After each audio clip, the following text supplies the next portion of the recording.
হযরত আবু হুমায়দ আস-সাইদি রাদিয়াল্লাহু তাআলা আনহু হতে বর্ণিত।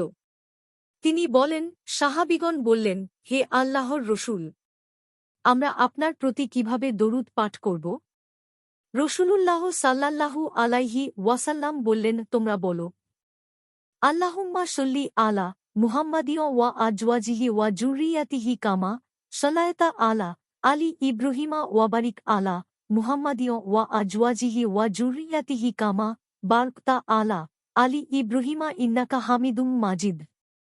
অর্থাৎ, হে আল্লাহ, তুমি মুহাম্মাদ এবং তাঁর পত্নীগণ ও বংশধরগণের প্রতি অনুগ্রহ বর্ষণ করো, যেভাবে তুমি ইব্রাহিম আলাইহিস সালাম এর পরিজনের প্রতি অনুগ্রহ বর্ষণ করেছ, এবং মুহাম্মাদ এবং তাঁর পত্নীগণ ও বংশধরগণের প্রতি তোমার কল্যাণ নাজিল করো, যেভাবে তুমি ইব্রাহিম আলাইহিস সালাম এর পরিবার পরিজনের প্রতি কল্যাণ নাজিল করেছ। অবশ্যই তুমি খুব প্রশংসিত এবং খুব সম্মানিত। বুখারী ৬৩৬০, মুসলিম ৪০৭, আবু দাউদ ৯৭৯, নাসাই ১২৯৪, ইবনু মাজাহ ৯০৫, আহমাদ ২৩৬০০। মিশকাতুল মাশাবিহ ৯২০। হাদিসের মান সহিহ।